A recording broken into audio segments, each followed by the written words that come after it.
conservez l'unité de l'esprit. Tel est le divin commandement adressé à tout croyant. Que vous aimiez les uns les autres, Jean 13, 34. Mais ici, on remonte à la source même de l'amour, à l'esprit qui lui donne vie. Si vous voulez pouvoir observer avec soin qu'il s'agit là de l'unité de l'esprit, il y a une unité de profession de foi ou de coutume d'église ou de préférence dont le lien vient de la chair plutôt que de l'esprit. Si vous voulez conserver l'unité de l'esprit, souvenez-vous de ce qui suit. Voyez sur quel point l'unité de l'esprit pourra commencer à s'établir en vous et à dominer vos répugnances. Le moi, la chair tiennent encore une grande place en vous, tout disposé à prendre part à une unité terrestre. Mais c'est là précisément tout ce qui fait obstacle à l'unité de l'esprit.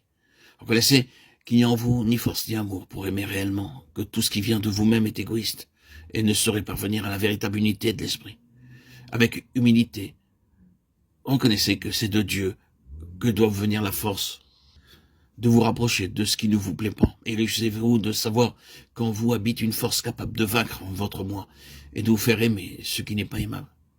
Cherchez à reconnaître et à estimer hautement chez votre frère tout ce qui pourra vous faciliter cette vérité, en lui donnant comme en vous, il n'y a qu'un petit commencement.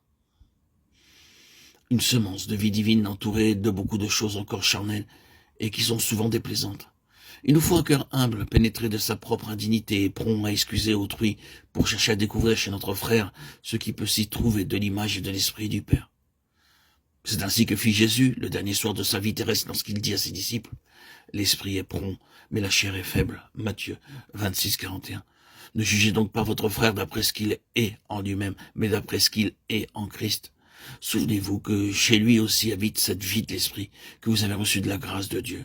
Et alors l'unité de l'esprit triomphera des divergences et des répugnances de la chair. L'esprit qui est en vous et qui est également en votre frère vous réunira par un lien d'unité et de vie qui viendra d'en haut. Que cette unité de l'esprit s'exerce d'une manière active dans vos rapports avec vos frères. Le lien qui unit les membres de mon corps est très vivant et réel, car il est toujours maintenu par la circulation du sang qui leur transmet la vie. Nous avons tous été baptisés dans un même esprit pour être un seul corps. Il y a un seul corps et un seul esprit. Il faut que cette unité de vie intérieure se manifeste et se fortifie par une communion d'amour qui s'exprime au dehors. Ne vous bornez donc pas à n'avoir de rapport qu'avec ceux qui pensent et adorent de la même manière que vous, de peur que l'unité ne vienne ainsi de la chair plutôt que de l'esprit, que vos réflexions et vos jugements sur d'autres croyants soient toujours dictés par la charité qui ne soupçonne point le mal. 1 Corinthiens 13, 5. Jamais ne vous permettez un mot désobligeant en parlant d'un enfant de Dieu.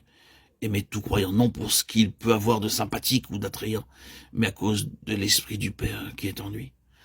Adonnez-vous tout particulièrement à aimer et encourager autour de vous tous les enfants de Dieu qui, par ignorance, par faiblesse ou par quelque mauvaise disposition, ne savent pas qu'ils ont en eux l'esprit et qu'ils l'attristent. Le but de l'esprit est de préparer en nous l'habitation de Dieu. Laissez l'esprit se servir de vous pour faire son œuvre. Comprenez que votre propre développement spirituel dépend de celui de votre frère, tout autant que le sien dépend du vôtre. Cherchez donc à assurer et le sien et le vôtre par l'unité qui vient de la charité.